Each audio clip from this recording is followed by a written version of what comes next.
Welcome to It's Your Move, a weekly podcast where we talk about the ever-changing world of work Finding satisfaction in what you do. and laughing through it all as you figure it out. Because wherever you are, it's your move.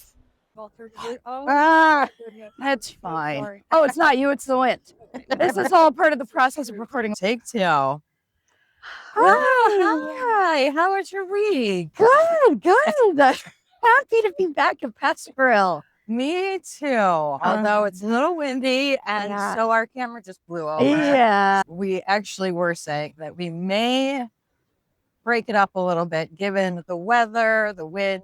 It might not always be a Passive Grill, so hopefully So it don't won't get attached. disappoint our fans too much. Right. I know our fans are really excited at home thinking about next time they're able to see us podcast. Well, it is a fun thing and we meet cool people like we did this morning. So we even had such a great interaction that truly half of this is just about us showing up and trying to create something.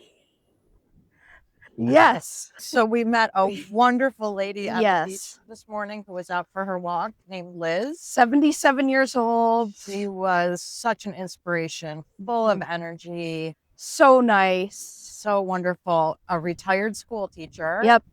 In this area. Yep. And she just talked about how much she loved it. It was so inspiring because it was so great to not hear her one time say, yeah, I mean, I didn't really make any money or I didn't really do this. Did not have one regret about that career. She loved working with the young adults because she was a high school teacher and English teacher and just really a neat person. That definitely made my day. And it's the people you meet on the road. That's what I was thinking too, is we sit here and we talk about all these people we've met on our paths, and these are just more people we're meeting along the way. Yes. So it's super awesome. And I love hearing retired people too talk about their careers and their histories, because it's inspiring to see that she had such a lovely career and didn't sit here in agony. You know, maybe she sat in agony in other facets, but isn't sitting thinking, oh my God, it really sounded like she pushed toward her calling. She did what she was here to do. So it's awesome to see people retired that have lived awesome careers, Right. And we do get to meet a lot of wonderful retirees down here for sure. Being down here, it's just the nature of the biz. Well, so something I wanted to talk about this week that I've been talking to a lot of my friends about recently too is comparison and how often we compare ourselves to each other. And it comes about because I had a friend visiting recently that she talked to me about her career. She's married, she has a family, and I always looked to her for my next steps, my guidance, where should I be heading? And because she was always a little bit further down the path than me. She had pursued a great career and again had this family and makes a lot of money, great house, everything. And I was like, okay, well, if I want to get there, where do I need to go next? So I told her I always looked to her as kind of my guidepost to be like, okay, where should I be going next? And she told me that it's funny because she always looks to me for her guidance. And she's silently looking for a guidepost herself and is looking at me and comparing herself to me. And we just were kind of laughing, thinking, what are we doing comparing ourselves to each other? We're in two completely different places. Right. So have you ever felt like that? Like you were trying to catch up to somebody that's running a totally different race than you or is on a totally different road? Oh my gosh. Yeah. I mean, all the time. Liz, she's retired. Nice that they had a plan and now they're executing their retirement plan and it sounds wonderful. And do I have a plan? No, I do not have a plan. Just those kinds of things that just go through your head that you realize like, she's on a completely different road than me. I'm not in competition or I don't need to compare to her, but it's really hard not to do. You do. And it's interesting because as I talk to my friends that are all at very different stages, we are very careful with each other not to do that, to know that we are all at different life stages and what's true for me is not necessarily going to be true for someone else. The stuff that's true for them and what they share with me also helps me down my road. What do you think on that? I agree. I think that a lot of what I do is comparison and think, oh my gosh, I should be further along. I should have more money. But really what I think at my core I'm doing is just looking to other people to see what they did and trying to forge my own path based on what they've done. And, I don't think it's a bad thing to want money. I don't think it's a bad thing to want kids, things like that.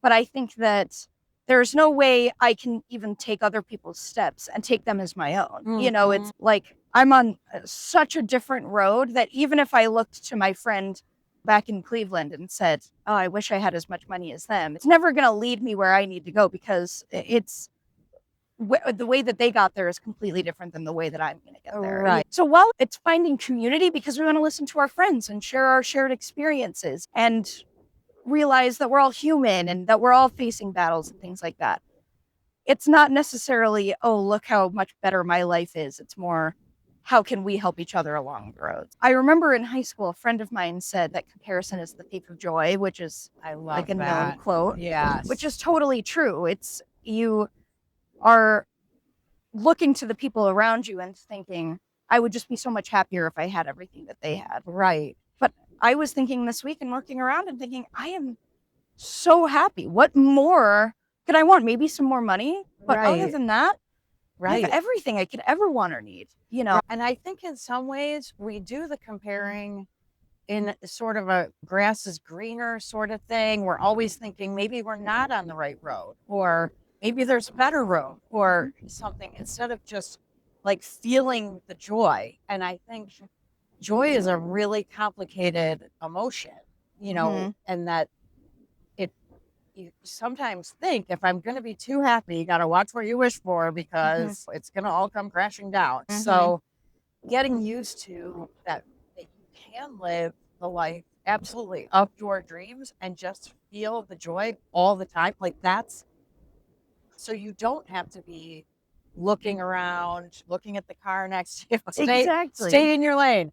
Pick your car and drive it. It's like we need blinders on, like to just not see who's around me, because we all have different destinations. So why would Right. I follow you to yours? Exactly. And I think comparison is kind of inherent. And I think it happened before social media. And something we've talked about a lot here is social media makes it 1,000 times worse. Oh yeah. Because, and it's not even Facebook, it's LinkedIn. How often am I getting a LinkedIn notification from somebody from high school? And all I read is the little blurb at the top of the LinkedIn message that says, like, I'm thrilled to announce, I am so excited to announce that and I just stop reading. I'm like, that's great for you, but I don't care. I'm not saying that I'm not happy for you. I'm just saying that I'm not going to look to you and be like, I need to be like that. I need to post this and get my next step in my career going. It's like, when you're on social media, all it's doing is kind of amping up that comparison. Totally. And I have really tried to stay away from social media, and LinkedIn has always been the one thing that, like, well, you kind of have to do it for business. But the reality was that I did not like what I was doing with it. It was just like Facebook. And talk about comparing. I mean, work is the thing that I do the worst comparison about, right? It's not necessarily trips or fashion or whatever. So I hibernated, it's called, on LinkedIn. And I thought, oh my gosh, I'm going to come off this thing and everybody's going to be like, where is she? Like, why doesn't it come up? And nobody did. Nobody ever knew. And I'm back on it and I can feel myself like, I don't think this is like great for me. And it's so hard because so much of networking happens online now. Everything is happening online now. So it's like what we're posting is online. I can't delete my Instagram because I've got to post for our business, and so it's like everything is so intertwined that it makes you like.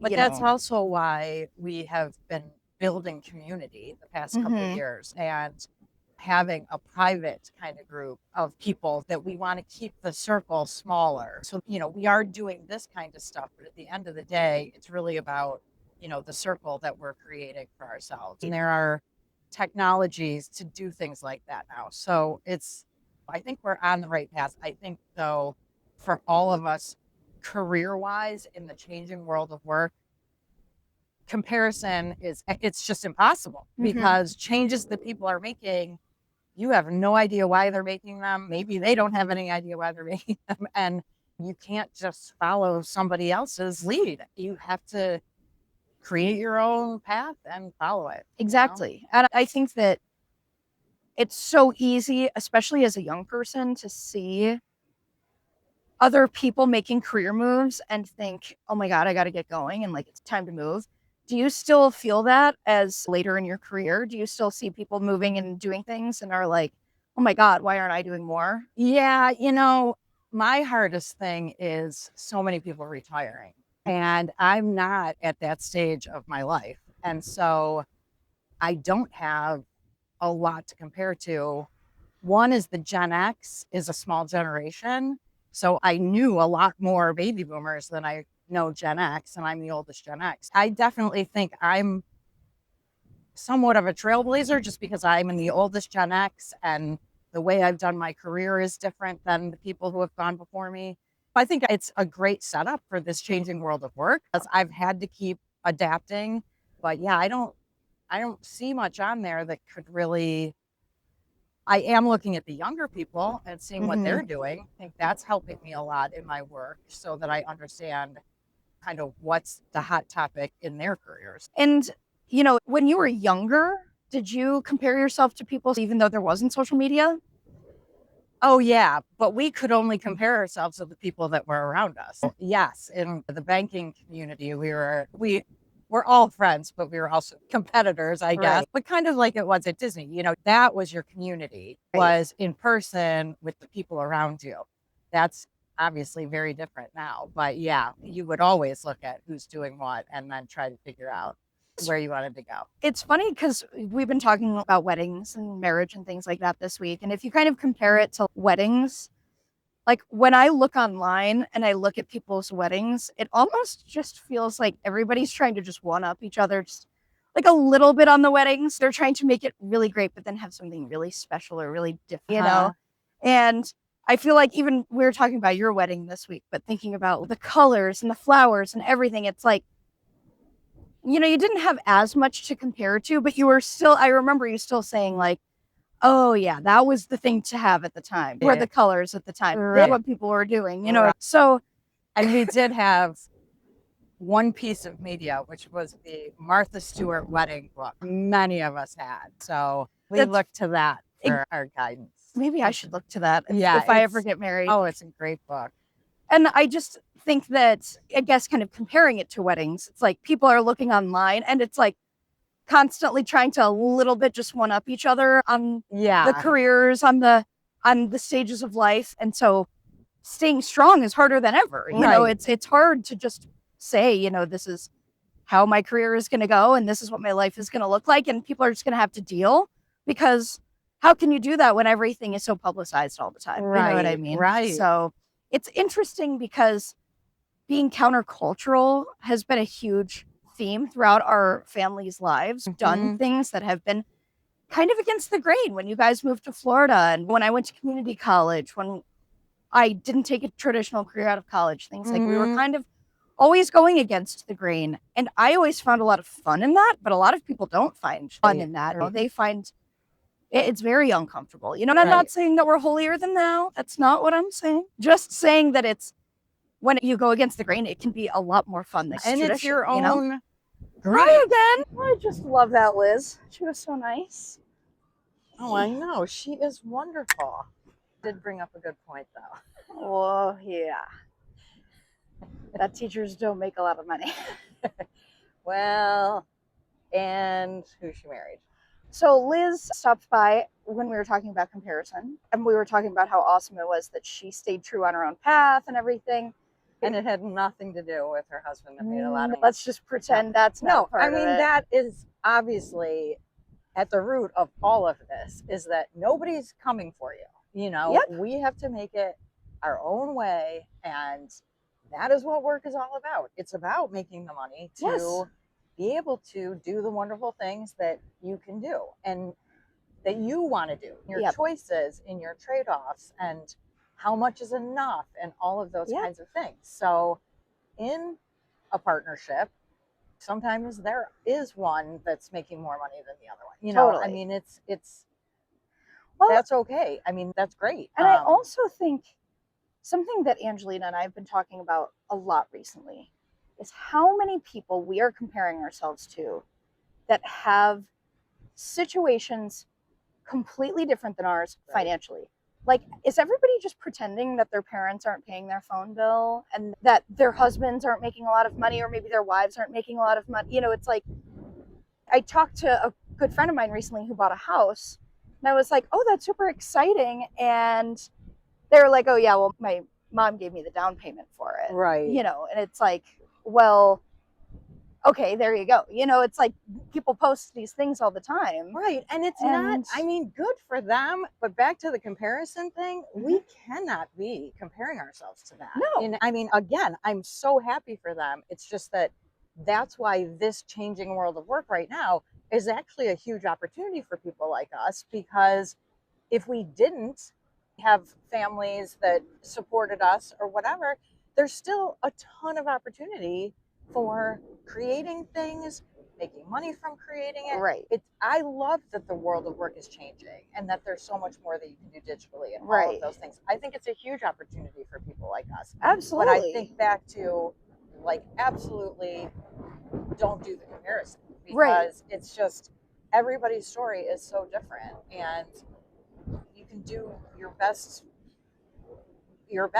and never get to where some of these other people are. Right. You know. And to your point of the changing world of work being so great for people like us, it's like we compare ourselves to people that have these jobs that we would never in a million years want. Right. And maybe this changing world of work is leading us toward our passions. You know, it's right. like, I was so sad the other day thinking about how small businesses have such a hard time right now because big business is just, it's all such a mess. And I feel so sad that people can't pursue their passions, can't be teachers and be successful and have a lot of money, you know. However, I was just thinking maybe the changing world of work is unlocking those opportunities for us. You know, maybe it's allowing us to get back to our passions. Right. And get to our creativity. From a business perspective, I just saw that the SBA changed some of the funding and they're going to be lending even more money. I mean, the thing about that is the risk tolerance that you have. So again, for those of us that are somewhat comfortable with risk and might want to take some chances, there is a good chance we could do something great with it. You know, so that's where I think it's so important for all of us, whatever stage of our career that we're in, that we don't lose hope, that we keep reminding each other that we are on the right path, that we talk about different opportunities together and think about, is it an opportunity? And the other part that we keep mentioning, being entrepreneurial about it. Like, okay, well, there's an opportunity I hadn't thought of before. You know, like we spent the whole weekend talking about clothes, that why can't we find any clothes in stores? You know, I mean, so maybe there's an opportunity there. But just, that's where I think once you start unlocking the creativity, you realize, like, there's so much possibility. It probably always was there, but because we were so focused on these certain traditional paths, we didn't pick our heads up and to see all the possibility that's out here. And I think that is where people get sideways so much, is it's not necessarily even people comparing themselves to other people. It's people comparing themselves to traditionalism. You know what I mean? To the traditional beaten path that has been laid out. It's women in their late 20s thinking, oh my God, my eggs are never going to be as young as they are right now. I should start having kids. Or, you know, I'm at this certain age, I should be married by now. Those kinds of me doing this. There's none of that anymore. Those shoulds are all out the window. You know, I think that's something that's gotten blown wide open, is no one way of doing things. And for a lot of people, that's a scary feeling. I think about it like when I went to high school, then college, and then finishing college, that was the scariest part of my whole life, because it was like, well, now what? I've been just following these steps. And so many people I find in that stage just kind of shut down and lose hope, because they're like, okay, well, I've been following these laid steps for me. And now what? Now what? So same thing with following the whatever steps of traditional life that people used to follow. It's like, while that's not really a thing anymore, and that's kind of scary, it's also really freeing, because it's like, why does my life have to follow this specific direction? I saw this magazine in the library the other day that said, like, how to blow up your whole life, or how to completely start over in your love, your life, your career.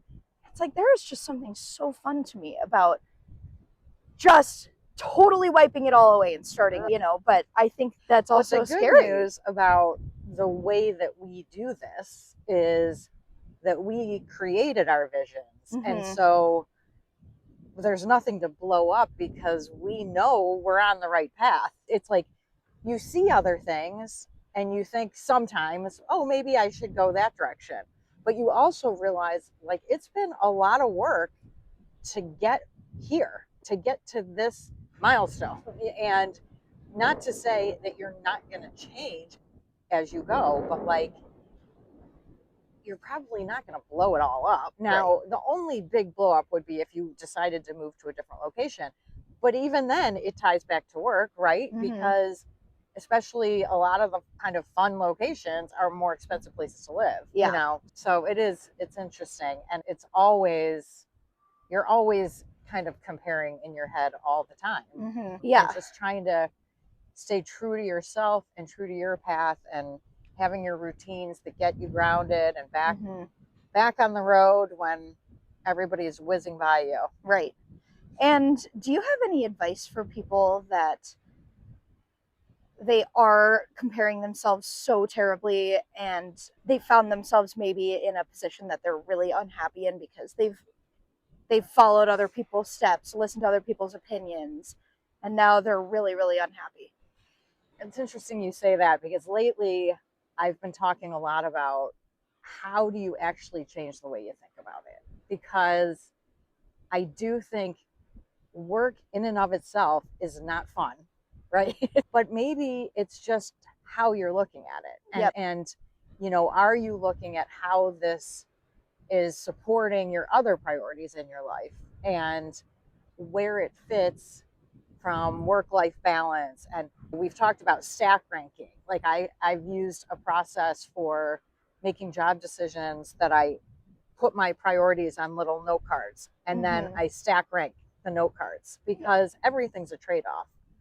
So not maybe a great answer, but I think turning around things, and I sometimes use, there's a person named Byron Katie who has a process that does turnarounds, and I use those questions to try to get me back on the track because I'll find myself, really in the ditch on something. And I just know I can't change it. I'm going to have to change the way that I look at it. Right. Now, it doesn't mean you couldn't change your job, obviously, but also be clear on why you took this job in the first place and where it fits and all of that before you go to make the change. I think that's such a good point. Just kind of reframing it in your own mind, making it make more sense to you. And I think silencing the voices around you too. I think that's a huge thing. Is everybody wants to give their 2 cents on the choices that you're making and your path and everything. And just being alone with yourself, I was just thinking about how jumbled I was feeling this week and how I was just feeling so lost. I was feeling in the ditch. I was feeling really low. And I was just thinking, like, what can I do to help myself? And I just started journaling and I felt 1,000 times better. And I realized I'm not far off. Right. I'm feeling great. I'm doing exactly what I want to be doing. Well, I don't know why I'm beating myself up so bad. I just needed to kind of regain perspective. Right. Writing it out really just helped me to think, okay, I'm on my right path. Yeah. Look at what I'm doing and, what are the next right steps. Right. And keep going back to that when you get distracted. It's not easy to stay on your road right now. Yeah. There's just so much going on around you. But I do think writing is a great way. I always suggest that, and writing to start the day and just things that you can reference back to keep yourself on the path. Because I kind of learned the hard way about this change your attitude because I always complain about work. Always. And I tell the story of going to your school one day and my name was on your prayer board about my job. And I was just like, okay, really? Is my job like that hard? No, it is not. And I need to stop acting like it's life or death. But that's also kind of the environment I grew up in. We always, as entrepreneurs, your work is your life. So it is baked in that you take it all very seriously. Right. But anyway. One topic I would love to cover in the coming weeks is like how to not hate your work or something like that. I think Yeah. that's a huge thing right now. Is people are just You just people say just the don't word wanna- work, right. and you're triggered. exactly. I try not to use the word job because Yep. that is a triggering word to me. Like I'm not a servant. Right. I do work for someone and they pay me. You know, Mhm. so anyway, but yeah, that probably is a topic for next time, which Right. I like. Me too, because I think it just kind of wraps this all together of like, I think people comparing a lot of the time see people who are loving their jobs online. They're like, love what you do and you'll never work a day in your life. Right. It's like, but is that even true? no, of course not. It's There's like, still hard parts to every single thing that you go to do. absolutely. So I think that's a lot of it is you think that you're going to make this change and you're going to be 1,000 times happier. But like you said earlier, the grass is always greener. Yeah. I think that's what you're always searching for is like greener pastures. And at the end of the day, the greenest pasture is the one that you're in. I'm going to coin I that. love that. We should just keep chewing our grass. Um, Oh, wait. so Not really the car metaphor. keep driving through your pasture. Anyway. Enjoy your pasture while keeping your eyes on the road. Yeah, something like that. All right, we'll think about how to work that one in. Yep. But in the meantime, got to keep moving forward. That's right.